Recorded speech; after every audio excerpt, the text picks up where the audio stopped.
Good morning, students. Now discuss the spinal cord compression. Spinal cord compressions का मतलब है कि जो अपना स्पाइनल कोड्स होता है वो क्या हो जाता है, किसी तरह से कंप्रेस हो जाता है, दब जाता है। उसको अपन क्या कहते हैं, स्पाइनल कोड कंप्रेशन कहते हैं। इसके कारण क्या होता है कि इंजरी एंड डिसऑर्डर। इसकी डेफिनेशंस देखते हैं सबसे पहले कि डेफिनेशंस में क्या है। तो डेफिनेशन में है injuries and disorder can put pressure on the spinal code. क्या होता है, स्पाइनल कोड के ऊपर प्रेशर पड़ता है और प्रेशर पड़ने के कारण क्या होता है वो चीज़ देखते हैं ना। तो causing the back pain, tinglings, muscle weakness and other symptoms. उसकी वजह से क्या होता है कि अपने पेन होता है, बैक पेन होता है, टाइटनिंग होती है, मसल वीकनेस होते हैं और अदर सिम्टम्स आते हैं। द स्पाइनल कोड में B compressed suddenly. Spinal cord है वो कंप्रेस्ड होता है अचानकली, causing symptoms in muscle or few hours or few days, slowly causing symptom worsen over many weeks or months। यानी कि ये अचानक हो सकता है, कुछ घंटे के लिए रहता है, कुछ दिन के लिए रह सकता है और स्लोली कॉजिंग सिम्टम्स लंबे समय तक, ये नहीं ये वीक्स, कुछ महीने तक भी जा सकता है। Normally the spinal code is protected by the supine spines. मुख्यतः अपन कहें कि नॉर्मली है वो क्या रहता है, स्पाइनल कोड्स के द्वारा ये है वो कंप्रेस्ड रहते हैं, सुरक्षित रहते हैं। बट सर्टेन इंजरीज, यानी किसी प्रकार की इंजरी होने से, एंड डिसऑर्डर्स, किसी प्रकार का डिसऑर्डर होने से, मे put pressure on the spinal codes, on the spinal cords is protected by the supine, put on the spinal cord disrupting its normal function। और उसकी वजह से जो नॉर्मल फंक्शंस होते हैं वो डिस्टर्ब हो जाते हैं। और दीज इंजरीज, ये इंजरी है वो एंड डिसऑर्डर्स में also compress the roots of spinal nerve, spinal nerve के रूट्स को ब्लॉक कर देते हैं, which pass through the space between the back bones. यानी कि जो रीढ़ की हड्डी के बीच में जो स्पेस होते हैं वहाँ से जो क्या गुजरते हैं, नर्व गुजरते हैं, उन नर्व के अंदर कंप्रेशंस आ जाता है।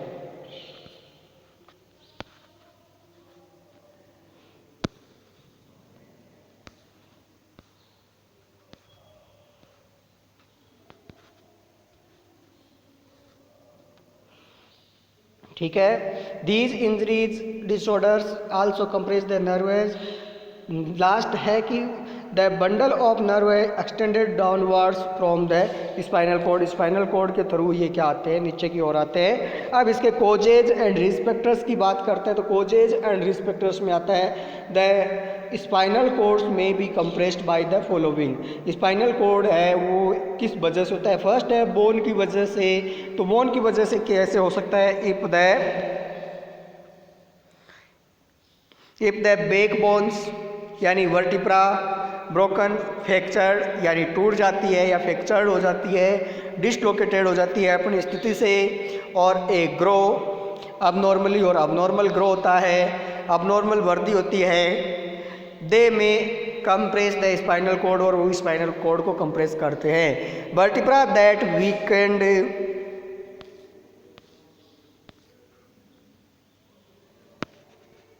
दूसरा है broken after the site of even no injury.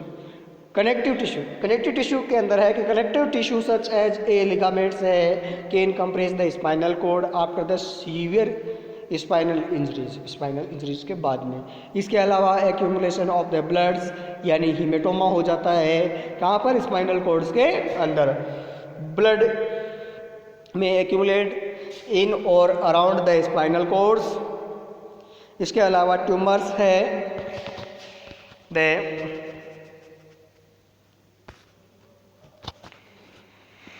Cancer that has spread to the spine of the space around the spinal cord is common cause of compression. ये भी कॉमन कॉज होता है। इसके अलावा ए लोकलाइज्ड कलेक्शन ऑफ पस और पस का कलेक्शन हो जाता है। लेस कॉमनली पस एक्यूमुलेट अराउंड द कंप्रेशन, यानी कंप्रेशन में ऐसा बहुत ही कम होता है पर होता ज़रूर है। अब अपन बात करेंगे क्लिनिकल मैनिफेस्टेशन की। तो इसके क्लिनिकल मैनिफेस्टेशन क्या क्या हो सकते हैं वो चीज़ देखते हैं। तो क्लिनिकल मैनिफेस्टेशन के अंदर आता है स्लाइट कंप्रेशन में कोज, यानी जो नॉर्मल थोड़ा बहुत कंप्रेशन होता है। माइल्ड सिम्टम्स आते हैं, इसमें बहुत कम सिम्टम्स आते हैं। If it disturb only some nerve है, ये केवल कुछ नर्व है उसको क्या करता है, डिस्टर्ब करता है। Implants going up and downward the spinal cord, जो स्पाइनल कॉर्ड्स के नीचे से नर्व है आते हैं नीचे की ओर। दीज सिम्टम्स में इंक्लूड, इसमें सिम्टम्स होते हैं वो इंक्लूड्स होते हैं डिस्कम्फर्ट्स है, पेन है इन द बैक, और स्लाइट मसल्स वीकनेस हो सकती है, टाइटनिंग्स हो सकती है। और अदर चेंजेस के अंदर बात करें तो अपने क्या क्या हो सकते हैं। Other changes in sensation and in main difficulty initiating और मेंटेनिंग द इरेक्शन, और पेन में write down legs sometime to the foot, cause the cancer and abscess, hematoma.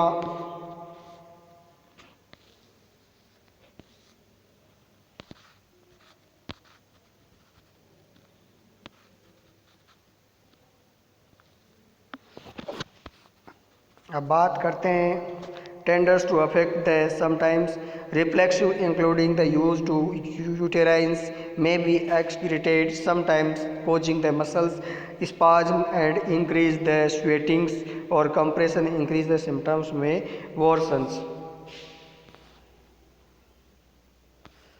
अगर सबस्टेंशियल्स कंप्रेशन में block the most nerve impulse, बहुत सारे nerves का इम्पल्सन्स है वो लॉक कर देता है। कोजिंग सीवियर मसल्स वीकनेस, उसकी वजह से मसल्स वीकनेस होती है।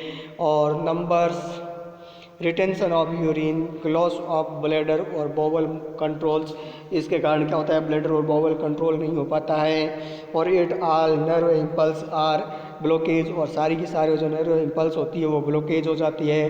Partially and complete loss of sensation result, और इसकी वजह से या तो पार्शियल और या कंप्लीट है वो सेंसेशन नहीं होता, पता ही नहीं चलता कि अपन क्या कर रहे हैं क्या नहीं कर रहे हैं इसके बारे में। अगर अपन बात करें अब कि इसके डायग्नोस्टिक इवाल्युएशन के लिए क्या क्या किया जा सकता है, तो डायग्नोस्टिक इवाल्युएशन के लिए किया जा सकता है people symptoms suggesting the spinal cord compression required the immediate medical attention because prompt diagnosis and treatment में रिवर्स और less loss of a functions, यानी कि पीपल्स को सजेस्ट किया जाता है, सलाह दी जाती है कि अगर कोई भी अपने जैसे मान लो कि स्पाइनल कॉर्ड कंप्रेशन के अगर कोई सिम्टम्स आते हैं तो वो सिम्टम्स आते ही तुरंत अपने को उसका क्या करना चाहिए, डायग्नोसिस करना चाहिए और उसका ट्रीटमेंट करवाना चाहिए, जिससे क्या है कि उसकी नॉर्मल स्थिति से एक सुधार किया जा सके। अगर अपन ऐसा नहीं करेंगे तो धीरे धीरे है वो क्या करेगा, बढ़ता ही जाएगा, जिसके कारण अदर प्रॉब्लम्स होगी और बाद में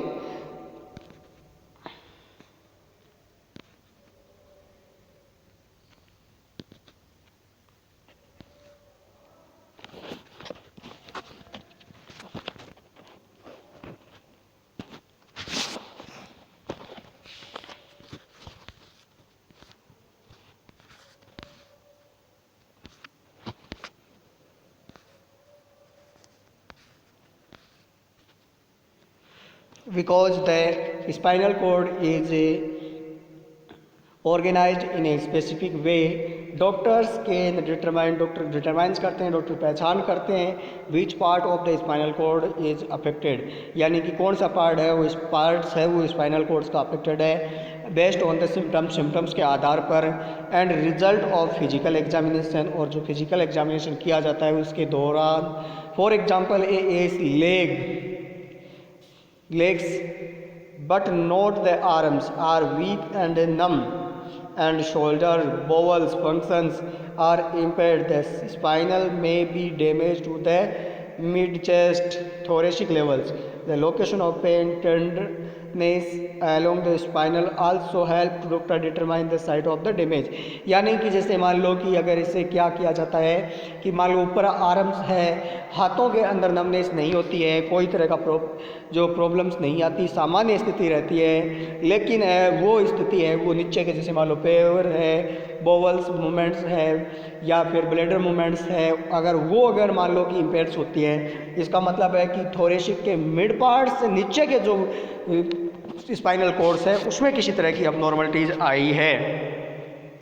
नेक्स्ट है magnetic resonance imaging MRI is that done immediately.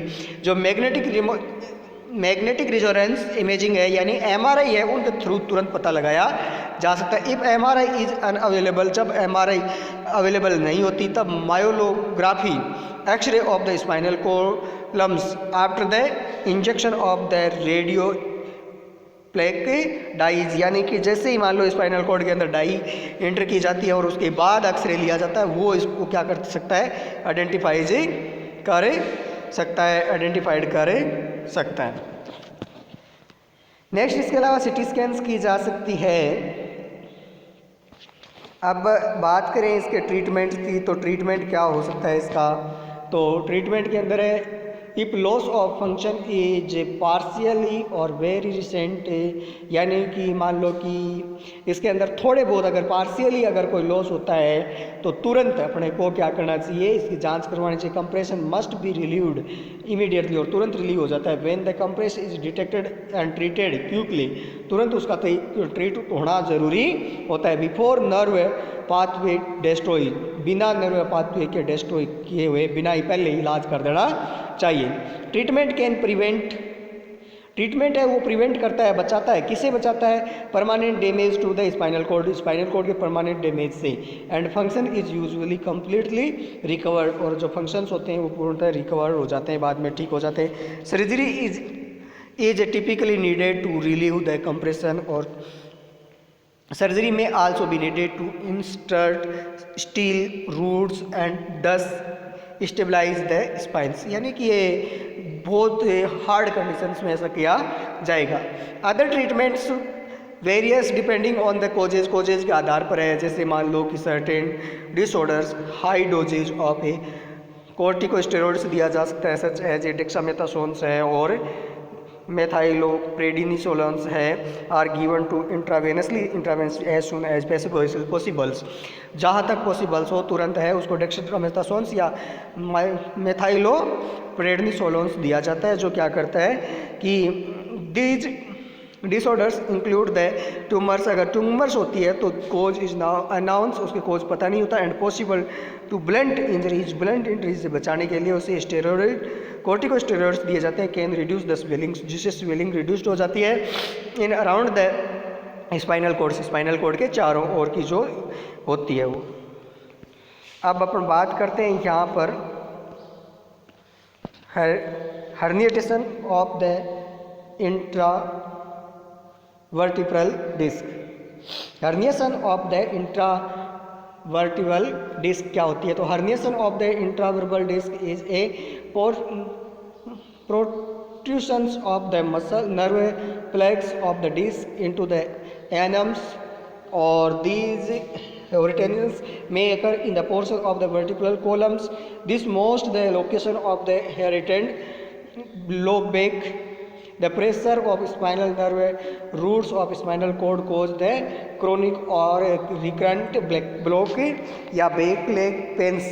यानी इसके अंदर क्या होता है, हर्निएशन ऑफ वर्टिब्रल कॉलम का मतलब है जो वर्टिब्रास होती है उनकी डिस्क है वो डिसलोकेटेड हो जाती है और बाहर की ओर दिखाई देने लग जाती है, वो मेम्ब्रेन्स को पेनिट्रेट करती है, तो उसको अपन क्या कहेंगे, हर्निएटेशंस ऑफ द वर्टिब्रल डिस्क कहेंगे। इसके कोजेज होते हैं फेल्स, अचानक कोई गिर जाता है, लिफ्टिंग हैवी ऑब्जेक्ट्स, कोई बहुत ज़्यादा वजन उठाता है उसकी वजह से, स्ट्रेनस फिजिकल एक्टिविटी और कोई फिजिकल एक्टिविटीज़ करता है उसकी वजह से, मोटर व्हीकल एक्सीडेंट्स यानी कि कोई भी मान लो दुर्घटना हो जाती है उस दुर्घटना के दौरान हो सकता है, या फिर डीजनरेशन एजिंग्स, जैसे जैसे उम्र बढ़ती है वैसे वैसे हो जाता है, या फिर कंजेनाइटल प्रीडिस्पोजिशंस हो जाता है, कंजेनाइटल कोई अबनॉर्मलिटीज होती है उसकी वजह से ऐसा हो सकता है, या ओबेसिटीज़ की वजह से हो सकता है, या फिर twisting and repetitive motions in occupational settings, यानी ऐसा काम करता हो जिसमें रीढ़ की हड्डी है बार बार घूम जाती है, उसके कारण भी ऐसा हो सकता है, या प्रोलॉन्ग प्रेशर रहता है नर्वस सिस्टम पर वर्टिब्रल डिस्क पर, तो उसकी वजह से भी ऐसा हो सकता है। अगर इसकी पैथोफिजियोलॉजी की बात की जाए तो पैथोफिजियोलॉजी के अंदर है when the disc degenerate become less spines due to the back stance disc में प्रोलोग्स, यानी सीधी सी बात है, इसके अंदर व्यक्ति है वो सीधा खड़ा नहीं रह सकता बाद में। जैसे इसके अलावा when the disc between the two vertebral herniates, दो वर्टिब्रा के बीच की डिस्क होती है, move out of normal autonomic position, वैसे नॉर्मल पोजीशन में ये मूव करती है, और एनलम फाइब्रस टीयर्स हो जाते हैं, उसकी वजह से क्या हो सकता है बाद में ये डिजीज क्रिएट हो सकती है, स्पाइनल कंप्रेशन हो सकता है। अगर इनके क्लिनिकल मैनिफेस्टेशन की बात करें तो सिम्टम्स में related depend on the extent level of the spine where disc herniation, यानी कि कहाँ पर हुई है, किस तरह से हुई है, उसके आधार पर सिम्टम्स है वो डिपेंड किए जाएंगे। About 90% of herniated disc involve the lumbar and lumbosacral spines, यानी या तो लंबर में होती है या फिर सेक्रल की पोजीशंस होती है, वहाँ पर ये ज़्यादातर होने के चांसेज रहते हैं। उस पार्ट स्पाइनल कॉर्ड के उस पार्ट्स को सबसे ज़्यादा अफेक्ट करते हैं। सर्वाइकल डिस्क हर्निटेशन में है पेन है एंड मसल्स स्पाज्म है, decrease the range of the motion secondary to pain, unilateral hand and arm pain होता है, पैरास्थेसिया यानी numbness and tightenings in upper extremities, यानी ऊपर हाथों में होती है, लंबर डिस्क हर्निशन होता है तो बैक पेन होता है with surgery and motor dysfunctions हो जाते हैं, pain radiating from the lower backs buttocks and down the legs, नीचे की ओर आता हुआ होता है, मसल स्पाज्म हो जाता है, decrease the range of motion, motion की रेंज डिक्रीज हो जाती है। अगर डायग्नोस्टिक इवाल्वेशन की बात करें तो डायग्नोस्टिक इवाल्वेशन क्या किया जा सकता है, इसका वो बात की जाए तो इसके अंदर डायग्नोस्टिक इवाल्वेशन में है न्यूरोलॉजिक एग्जामिनेशन किया जा सकता है, ब्लड टेस्ट किया जा सकता है, प्लेन फिल्म एक्सरे किया जा सकता है, एमआरआई की जा सकती है, सीटी स्कैन की जा सकती है, इलेक्ट्रोमायोग्राम किया जा सकता है, नर्व कंडक्शन विस्कोसिटी टेस्ट किया जा सकता है, माइलोग्राम्स किया जा सकता है। मैनेजमेंट की बात करें तो treatment of herniation disc depend on numbers of the factors including symptoms experienced by the patient, age of the patient, activity level of the patients और प्रेजेंस ऑफ वर्सिंग सिम्टम्स, इसके आधार पर किया जाता है। नॉन फार्माकोलॉजिकल मेजर्स में है rest and activity modification करना, यानी कि पेशेंट को रेस्ट करने के लिए बोलना, उनकी कंडीशंस को चेक करना और एक्टिविटीज़ करवाना। आइस एंड हीट एप्लीकेशन के द्वारा, आइस पैक है फिर या हीट है उसके द्वारा किया जा सकता है, फिजिकल थेरेपीज दी जा सकती है, ट्रैक्शन दिया जा सकता है। और अगर फार्मेकोलॉजिकल मेजरमेंट में बात करें तो एंटी इन्फ्लामेटरी मेडिकेशंस दी जा सकती है। एंटी इन्फ्लामेटरी मेडिकेशन में जैसे NSAID है और ओरल स्टेरॉइड्स मेडिकेशन दी जा सकती है, ये भी एंटी इन्फ्लामेटरी होती है। इसके अलावा अदर मेडिकेशंस भी दी जा सकती है, एपिडोरल स्टेरॉइड्स इंजेक्शन दिया जा सकता है और इसके अलावा सर्जरीज के द्वारा भी इसको ट्रीट किया जा सकता है। अगर बात करें नर्सिंग मैनेजमेंट की तो नर्सिंग सबसे पहले डायग्नोसिस है। नर्सिंग डायग्नोसिस में आता है pain related to the surgical procedures, impaired physical mobility related to post operative surgical retention, knowledge deficit about the post operative care and home care management। बात करें नर्सिंग मैनेजमेंट की तो nursing management क्या क्या किया जा सकता है, तो नर्सिंग मैनेजमेंट के अंदर नर्सिंग इंटरवेंशन आते हैं। तो रिलीविंग पेन रिलीव करने के लिए आप क्या कर सकते हैं, पेशेंट में be keep plate in bed for 2 to 24 hours, monitoring the donor sides for haematoma formation, haematoma formation की साइड चेक करनी है, administer prescribed post operative analgesic और सूटेबल पोजीशन देनी है, प्योर डाइट देनी है, assess the mobility of patients, teaching patient self care, यानी कि पेशेंट को टीच करना है कि वो स्वयं किस तरह से केयर कर सकता है, तो वो भी उनको टीच कर सकते हैं। वो अपनी आवश्यकता के अनुसार कोई भी चेंज करना होता है वो आप खुद कर सकता है। इसके ये थे अपने 2 डिजीज़ इसके अंदर हो गई है। एक डिजीज़ तो कौन सी थी, एक तो थी herniation of the intravertebral disc होती है वो, और दूसरी थी क्या, spinal cord compression. Spinal cord compression. अगर इसमें किसी तरह की प्रॉब्लम्स होती है या कोई चीज़ नहीं समझ में आती है या आपको कुछ पूछना होता है तो वो मेरे को आप कमेंट्स में लिख सकते हो। ये चीज़ हमें समझ में नहीं आई, इसको दोबारा बताया जाए तो मैं दोबारा बता दूंगा आपको। तो ये था अपना स्पाइनल कॉर्ड कंप्रेशन, और स्पाइनल कॉर्ड कंप्रेशन में आपने देखा कि क्या क्या था। फिर भी अगर कोई चीज़ आपको, फिर भी मैं दोबारा कह रहा हूँ कि अगर कोई चीज़ आपके नहीं समझ में आए तो मेरे को वो बताओगे कि ये चीज़ है वो मेरे नहीं समझ में आई थी, इसमें मेरे ये प्रॉब्लम थी। Thank you.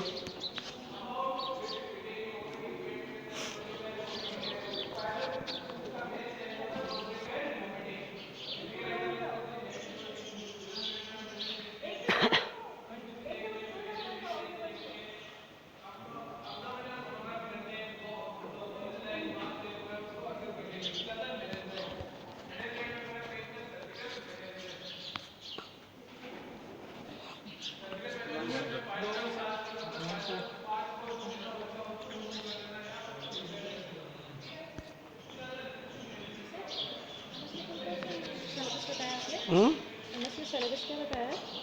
मैं बता दूंगा इनको अपने आप। एक बार आप मेरे को बता दो ना। मैं बता दूंगा मेरे को खुद ही। ध्यान में रहे ताकि मैं हाँ, आपको ध्यान में करके क्या करोगे आप ये बताओ। क्लास टीचर हूँ ना, इसलिए कह रही हूँ। मैं बता दूंगा, बस एमएसएन की छोड़ो आप। नहीं बताऊंगी, इनको टेंशन मत लो। मैं नहीं बोलूँगी, वर्ड नहीं बोलूँगी एक। आप मेरे को बस बताओ, मेरे को बताना है सिर्फ। मैं कह रहा हूँ ना, मैं बता दूंगा, कोई बात नहीं है।